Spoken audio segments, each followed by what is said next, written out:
Amazon পৃথিবীর সবচেয়ে বড় রেন ফরেস্ট। ৫৫ লক্ষ বর্গ কিলোমিটার আয়তন জুড়ে বিস্তৃত অ্যামাজন বন, যার ৬০% রয়েছে ব্রাজিলে।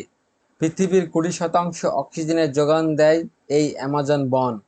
১৯৮০ দশকের বিশ্ববাসী জানতে পেরেছিল পৃথিবীর ফুসফুস খ্যাত অ্যামাজন বন চরম সংকটে রয়েছে। কিন্তু আপনি কি জানেন কি সেই সংকট, আর কিভাবে তৈরি হলো এই সংকট, কেনই বা এই বনভূমি সংকটে রয়েছে? এই বিষয়ে জানতে হলে ভিডিওটি পুরো শেষ পর্যন্ত দেখতে থাকুন। ১৯৯০ দশকে পরিস্থিতি হাতের বাইরে চলে গেছে বলেই ধরে নেওয়া হয়েছিল। ২০০১ সালে আশাবাদী হয়ে উঠেছিলেন গবেষকরা, কিন্তু বাস্তব চিত্র একেবারেই ভিন্ন। বর্তমানে অ্যামাজন বন ধ্বংস হয়ে চলেছে অকল্পনীয় গতিতে। কিন্তু প্রশ্ন হলো, আবারও কি বাঁচানো যাবে অ্যামাজনকে? অ্যামাজন বন ধ্বংসের ইতিহাস জানতে হলে আমাদেরকে ফিরে যেতে হবে অর্ধ শতাব্দীর আগে, ১৯৭০-এর দশকে। বিশাল অ্যামাজনের বিপুল অর্থনৈতিক সম্ভাবনা দেখতে পেয়েছিল সে সময়ে ব্রাজিলের সামরিক সরকার। অভাবনীয় প্রাকৃতিক সম্পদে সমৃদ্ধ প্রায় ৫৫ লাখ বর্গ কিলোমিটার আয়তনের অ্যামাজন বনে মানুষের নির্মম থাবা বসানো শুরু হলো তখন থেকেই। কিন্তু ঘন জঙ্গলে আচ্ছন্ন অ্যামাজনের বেশিরভাগ অংশে পৌঁছানো ছিল দারুণ কঠিন। যে কারণে ব্রাজিল সরকার এক উচ্চাভিলাষী প্রকল্প হাতে নেয়। অ্যামাজনের দুর্গমময় অংশকে যুক্ত করতে শুরু হয় ৩,২০০ কিলোমিটার দীর্ঘ ট্রান্স অ্যামাজনীয় হাইওয়ে নির্মাণ কাজ। সেই সময় ব্রাজিলের বেশিরভাগ মানুষ বাস করতেন দক্ষিণ পূর্বাঞ্চলীয় রিও ডি জেনিরো বা সাও পাওলোর মতো শহরগুলোতে। দেশটির সরকার চাইছিল জনসাধারণের একাংশকে এই অঞ্চলে স্থানান্তরিত করতে, যাতে অ্যামাজনের বিশাল অঞ্চলে চাষবাসের মাধ্যমে অর্থনৈতিক চাকা বেগবান করা যায়। অ্যামাজনের গহীনে চলে যাওয়া হাইওয়ের দুপাশে বসতি স্থাপনে মানুষকে উৎসাহিত করার জন্য শুধু বিনামূল্যের জমি নয়, অর্থও সহায়তা করেছিল ব্রাজিল সরকার। ফলে শুরু হয় ল্যাংরাস মহাসড়কের কাজ। যতই অগ্রসর হচ্ছিল ততই বাড়ছিল মানুষের বসতি নির্মাণ, আর তার সাথে পাল্লা দিয়ে উজাড় হচ্ছিল দুপাশের বনভূমি।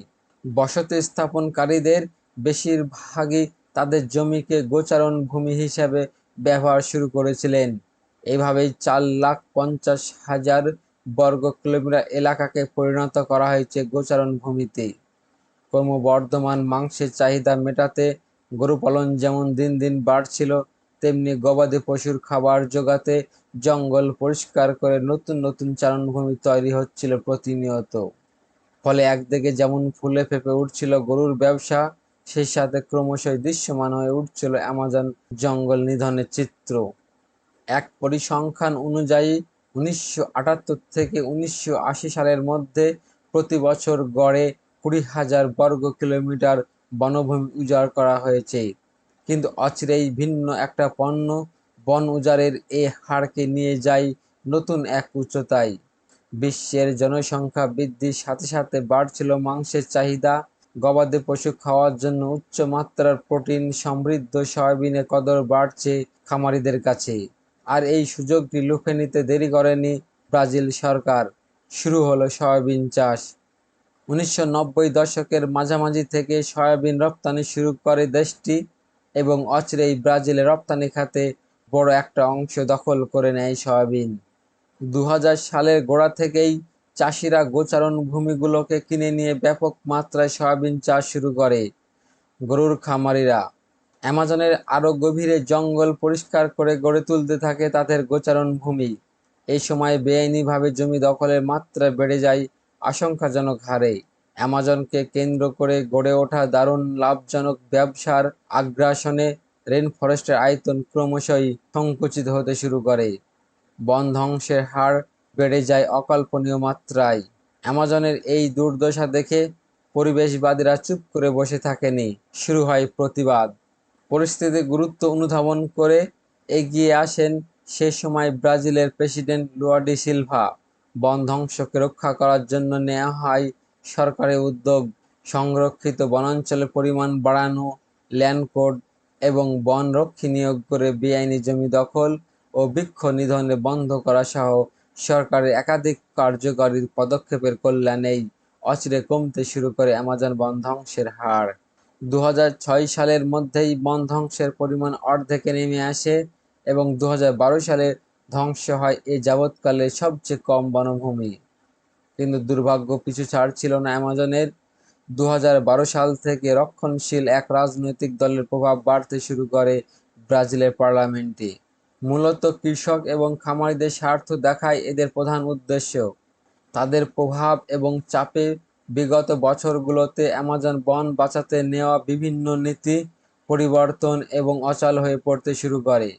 অবৈধ বন দখলকারীরাও এদের ছত্রছায়ায় ফের সক্রিয় হয়ে ওঠে, ফলে স্বাভাবিকভাবে বেড়ে যায় বন ধ্বংসের মাত্রা।